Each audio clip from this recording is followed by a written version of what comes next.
अस्सलाम वालेकुम, कैसे हैं जी आप लोग? उम्मीद करता हूँ खैरियत से होंगे। आप कैसे हैं? अल्हम्दुलिल्लाह। खैरियत से हैं। अच्छा, आपको हमारे साथ कितना टाइम हो गया? 3 महीने। 3 महीने होने वाले हैं। कब तक जा रहे हैं? फर्स्ट को जा रहा हूँ। फर्स्ट को जाएंगे। मई फर्स्ट। सही। अच्छा, मैं ना अभी आपको माइक देता हूँ क्योंकि फिर आवाज़ हमारी थोड़ी सी हो जाती है। आपसे पहला सवाल तो ये होगा कि देखें, आइस बहुत सारे लोग लेते हैं। आपको मेरी बहुत सारे इंटरव्यूज़ भी हो चुके हैं इसके ऊपर, लेकिन अभी तक हमने किसी से ये मतलब इंटरव्यू में किसी से नहीं पूछा पब्लिकली कि आपको आइस मिलती कहाँ से है। ठीक है, तो आप बताएं कहाँ से मिलती है और कहाँ पर इस्तेमाल करते थे। अस्सलाम वालेकुम सर। सर, आइस मैं लेता था और काफ़ी अरसे से ले रहा हूँ और वो प्रोवाइड हो जाती हैं। मेरी दोस्त वगैरह थी, गर्ल्स थी वो, तो वो दे देती थी। तो मैंने एक घर रेंट पे लिया हुआ था, उधर वो आती थी, उधर उधर ही देती थी और उधर ही साथ पीती थी हमारे साथ ही। और उधर से वो उनसे मैं ले लेता था। अच्छा, मतलब कि आप जब रेंट पे घर लिया हुआ था तो आपके पास रेंट के पैसे भी कहीं से आते होंगे। फिर दूसरा ये कि आपने जब रेंट पे लिया तो किसी ने आपसे ये नहीं पूछा कि आपको किस लिए चाहिए, या जब आप घर से जाते थे फैमिली नहीं पूछती थी, या उनको पता नहीं होता था कि आप कहाँ पर हो, किन लोगों से ले रहे हो, या फिर इन फीमेल्स के साथ आपका राब्ता कैसे हो गया? सर, मैं जॉब करता था, फार्मा की जॉब करता था। उधर से जो सैलरी मिलती थी वो रेंट में दे देता था। घर वाले तो पूछते थे क्योंकि मैं 3-3 4-4 दिन घर नहीं आता था, वो रेंट वाले घर में ही रहता था। और सर, फीमेल्स आती थी, वो दोस्त थे मेरे, एक दो दोस्त बने, उनकी आगे फ्रेंड्स थी वो ड्रग सप्लाई करती थी। ठीक है, आइस वगैरह वो देती थी। तो फिर उनके ज़रिए जो है वो उनसे मेरी फ्रेंडशिप हुई। तो फिर मैं आइस पे फिर एडिक्शन हुई, मुझे आइस की एडिक्ट हुआ मैं। तो फिर उन्हीं से लेता था, वो उधर ही आती आके उधर घर में ही आके देती और बैठ के पीती भी साथ सर। जी सर। अच्छा, ये तो चले हो गया ना। मतलब इसका मतलब ये हुआ कि सिर्फ लड़के ही नहीं, लड़कियां भी दे सकती हैं, और दोनों से ही बचना चाहिए जो भी इस तरह की चीज़ में हो। अच्छा, दूसरा मैं आपका जो मेन हमारा पॉइंट था कि आपकी फैमिली की तरफ से एक कंसर्न था कि आपके अंदर सुसाइडल थाट्स बहुत ज़्यादा हैं। ठीक है, इवन कि जब आपको हम यहाँ पर लाए थे तो आपके बाजू वगैरह पे भी काफ़ी सारे निशानात थे सेल्फ हार्म के। क्या ये खुदकुशी का ख्याल था या सिर्फ खुद को एक तकलीफ़ पहुँचाने का होता था? मतलब ये थोड़ा सा क्लियर कर दें। सर, ड्रग्स तो मैंने तकरीबन सारी ड्रग्स ली हैं, लेकिन आइस जब मैं करता था तो इस पे मुझे थॉट्स इसलिए आते थे क्योंकि मैं इस चीज़ से तंग आ गया था सर। कि मैं ज़्यादा कर के तो इस चीज़ से मुझे भाई तंग आ गया था। ये बिहेवियर मेरा चेंज हो गया था, घर वालों के साथ बिहेवियर चेंज चेंज मोहल्ले वालों के साथ, दोस्तों के साथ सर। शक करना हर किसी पे, ठीक है, आवाज़ें आना सर, बंदे दिखाई देना इस तरह के सर। थॉट्स, नेगेटिव थॉट्स आते थे। तो इसलिए सर सुसाइड अटैम्प्ट करने का, जब वो फिर मैं नशा करता था तो टेम्परेरी मुझे बस मैं ठीक होता था। जब नशा एंड हो जाता था फिर मुझे लगता था नहीं, किसी जगह मैं गलत हूँ, ठीक है ना। फिर मेरा दिल करता था ख़ुद को मारने का। मैं कट्स भी छुरी के साथ भी, चाकू वगैरह के साथ भी, इवन के घर में जो कैंची होती है सर कपड़े काटने वाली, उसके साथ भी मैंने कट्स लगाए। टेबल के शीशे तोड़े, उसके साथ भी कट्स लगाए सर। तो मैं छत से भी छलांग मारने की कोशिश की एक दो बार, लेकिन घर वालों ने आके फिर पकड़ लिया मुझे। फिर घर में वो लॉक लगा के रखते थे, छत छत का दरवाज़ा जो है वो लॉक करके रखते थे सर। फिर मैं एक जिम में भी गया तो जिम में भी फिर उधर लड़कों के साथ भी मेरी फ़ाइट हुई। तो जिम जिम वाले लड़कों ने फिर मुझे जो है वो रोका। तो इसलिए सर सुसाइड थॉट्स बहुत आते थे। अच्छा, सुसाइडल थाट्स जब आपको आती थी, जैसे आपने बताया कि आपने छत पे एक दो बार छलांग लगाने की कोशिश की तो अल्लाह के फजल से आप बच गए, तो क्या ऐसे था कि आपका वाकई होता था कि यार मैं अब मर जाऊं? मतलब उसका एक्ट का रिज़ल्ट आप यही चाहते थे कि अब मैं ख़त्म हो जाऊं, दुनिया मेरे काम की नहीं है? सर, ऐसे ही ये मैं ख़त्म होने, अपनी जान को नुकसान करने का तो दिल करता था कि मैं भाई मर जाऊं या सुसाइड कर लूं। लेकिन बस नशा करके मेरी हालत कुछ ऐसी होगी या कंडीशन कुछ ऐसी होगी कि मुझे ज़िंदा रहने का दिल ही नहीं करता था, क्योंकि इससे मैं छुटकारा नहीं पा सकता था किसी। फिर मैं एक फिजिशियन था, साइकेट्रिस्ट था, तो उसके पास भी मैं गया, लेकिन उसने मुझे मेडिसिन, 8 वीक के बाद मैं उसके पास जाता था तो मेडिसिन वो भी मुझे देता था, लेकिन उसकी मेडिसिन से भी सर मुझे कोई भी असर नहीं कर रही थी मुझे। फिर मैं ड्रग्स लेता था, साथ मेडिसिन भी खाता था, साथ ड्रग्स भी लेता था सर। तो मुझे इसका कोई हल नज़र नहीं आ रहा था कि भाई मैं इस ड्रग से कैसे छुटकारा पाऊँ, इसलिए मुझे सुसाइड करने का दिल करता था। अच्छा, आपने एक बताया कि आपको कुछ आवाज़ें आती थीं और कुछ आदमी दिखाई देते थे। ये आदमी क्या हकीकत में होते थे? क्या वो आवाज़ें भी हकीकत में कोई होती थीं या वो सिर्फ़ आपको लगती थीं?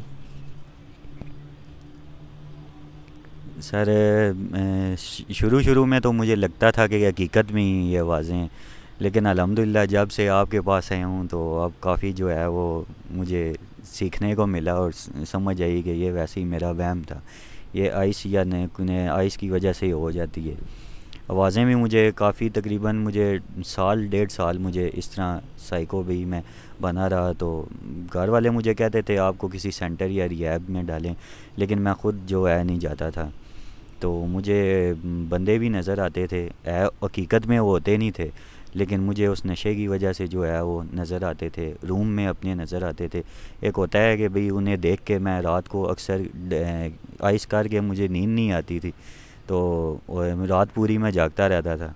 होता है कि भाई रात को अकेला बंदा तना किसी बंदे को अपने यकदम अपने पास देख ले बंदों को तो डर जाता है। मुझे डर भी नहीं लगता था, लेकिन वो आम इस तरह मेरे रूम में चल फिर रहे होते थे और मेरे साथ बातें भी कर रहे होते थे, तो मैं भी उनसे बातें करता था, उन्हें बुलाता था अपने पास, उन्हें ड्रग्स की ऑफ़र करता था, लेकिन वो ड्रग्स नहीं यूज़ करते थे क्योंकि वो है ही नहीं थे। अगर वो होंगे तो सर वो थे ही नहीं, तो ड्रग्स सर कैसे वो करते हैं, तो इसलिए सर मुझे इस नज़र आते थे इस आइस की वजह से सर।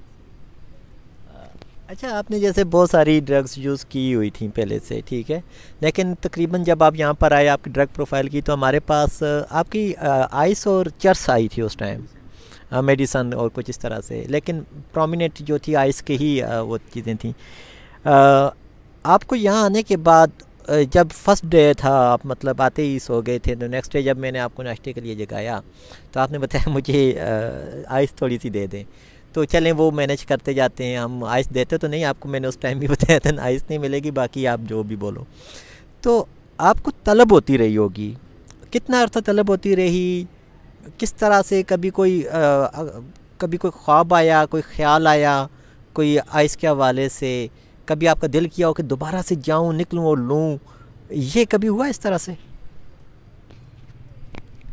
जी सर, ये मुझे तकरीबन 1.5 माह मेरे साथ इस तरह चलता रहा कि मुझे आवाज़ें आती थी, आइस की आवाज़ें आती थी कानों में, ठीक है, जॉइंट्स मेरे दर्द करते थे, ठीक है, और सर ख्वाब में भी मुझे आती थी आइस, और काफ़ी भी मैं एडिक्शन थी मुझे, क्योंकि मैं 2 साल से आइस ले रहा था और क्वांटिटी भी ज़्यादा थी, तकरीबन 4 से 5 ग्राम मैं डेली आइस लेता था, तो उसकी एडिक्शन मुझे ज़्यादा होती थी। 1.5 माह हुई है सर, तो ख्वाब में भी आ रही थी सर। तो भूख भी सर शुरू वाले दिनों में भूख भी नहीं लगती थी। ये तो अल्हम्दुलिल्लाह आपने फिर वो मेडिसिन वगैरह देते रहे, तो घर में तो मुझे भूख नहीं लगती थी, जब तक मैं आइस ना लूँ तो भूख नहीं लगती थी सर। ना पानी की तलब होती थी, बस वो ड्रग्स अपनी आइस ही लेता था, ना भूख का पता था और ना प्यास का पता था। जी सर, ये बस मेडिसिन आपकी खा के तो बेहतरी हुई है काफ़ी। अच्छा, हाँ, मेडिसिन मैं नहीं देता था, डॉक्टर्स देते थे। हाँ, डॉक्टर्स चयान डिस्पेंस करता था, ठीक है। अच्छा, दूसरी चीज़ मैं आपसे ये पूछना चाहूँगा कि अभी आपका माशाल्लाह से 3 महीने ऑलमोस्ट हो गए, ईद से पहले ही चांद रात को आप चले जाओगे, ठीक है। माशाल्लाह से बहुत अच्छा टाइम रहा। देखो, जो आपके नेचुरल रिस्पॉन्सेज होते हैं उनके लिए हम प्रिपेयर्ड होते हैं, हमें पता होता है। जैसे कि आपकी सुसाइडल थाट्स तो हम हर एक को ही देख रहे होते हैं, 24/7 हम सर्विलेंस पे होते हैं, सारी चीज़ें हम देख रहे होते हैं। तो जैसे हमारे बाकी लोग भी शेयर कर रहे थे कभी कभी कि जी कि इनका ये दिल चाहता था कि मैं ये जो शीशा लगा हुआ है ना, ग्लास, जो मतलब कि वो लगा हुआ है, बल्ब जो लगा हुआ है, इससे तोड़ के अपने आप को नुकसान पहुंचाऊं। ये कितने अरसे तक आपको महसूस होता रहा? सर शुरू शुरू में जब मैं आया तो सर बहुत तंग होता था मैं, मुझे कैद लगती थी, तो एडिक्शन भी होती थी मुझे, तो क्योंकि फ़र्स्ट मेरा एक्सपीरियंस था रिहैब का। तो सर मुझे थॉट्स बहुत आते थे सुसाइड के, और अंदर जो भी शीशा में देखता मेरा दिल करता कि ये भाई मैं इसको तोड़ूँ और तोड़ के भाई कट्स लगाऊँ और अपनी वेन्स काटूँ और भाई ख़ुदकुशी करूँ। तो सर मुझे फिर लड़कों ने समझाया बहुत, तो मुझे समझ आ गई कि भाई ये मेरी बेहतरी के लिए है। तो फिर सर जूँ जूँ टाइम गुज़रता गया, वीक गुज़रते गए, 1 वीक 2 वीक, तो मेरे में ख़ुद सेल्फ मुझे फ़ील हो रहा था कि मेरे में तब्दीली आ रही है, चेंजेस आ रही हैं। तो सर इसलिए बहुत अच्छा है आपने सपोर्ट करने का, आपने भी बहुत। अभी आखिरी सवाल मेरे माइंड में आया था, फिर रह गया, हाँ अभी याद आ गया। देखें आपने माशाल्लाह से मल्टीपल जॉब्स की हैं, दुनिया देखी हुई है। आज जैसे अभी हम मुज़फ़्फ़राबाद में, तो आपने कहा कि शायद इसका भी कोई कोना आपने ना छोड़ा हो।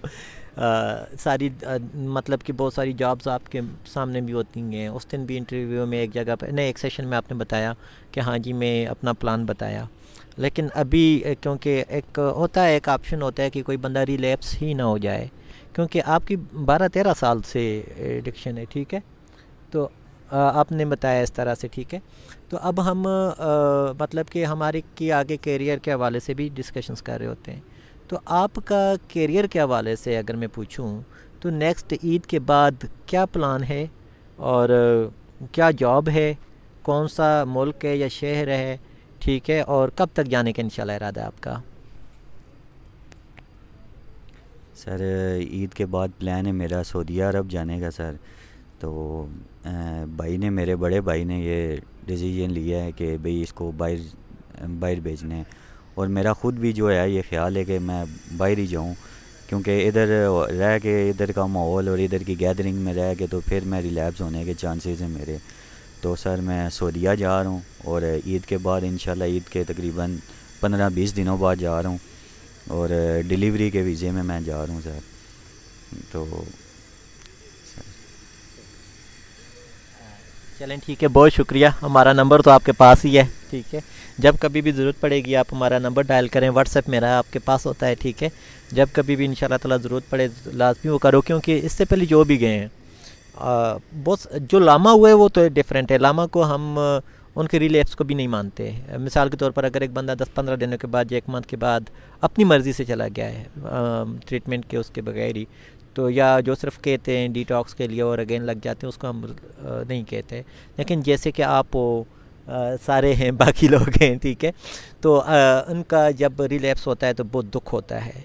लेकिन अल्लाह का शुक्र है कि अभी तक कोई अभी ये वाला केस रिपोर्ट नहीं हुआ, क्योंकि राब्ते में हैं, ठीक है। तो आपसे भी उम्मीद करता हूँ कि आप भी राब्ते में रहना, और कभी खुदा ना खास्ता इवन के जैसे बाकियों को भी मेडिसिन की भी ज़रूरत पड़ जाती है, तो ज़ाहिर बात है हमारे साइकेट्रिस्ट हैं वो आपको सपोर्ट कर रहे होते हैं। तो जब कभी कुछ इस तरह के प्रॉब्लम आ जाएँ तो साइकेट्रिक मेडिसिन की भी ज़रूरत हो, तो वो भी आपने हमसे रब्ता करना है, ताकि हम जस्ट वो कर सकें कि प्रॉब्लम क्या आई है जिसकी वजह से आप कर रहे हो। क्योंकि अदरवाइज़ जब सुसाइडल थाट्स भी हों, बहुत सारी चीज़ें हों बंदे के साथ, और उसको सामने एक चीज़ मिले भी, ठीक है, जिससे वो सुसाइड कर सकता है या उस तरह के ख्यालात आ सकते हैं, तो वो फिर नताइज कुछ भी हो सकते हैं, ठीक है। तो बहुत शुक्रिया, अल्लाह हाफ़िज़।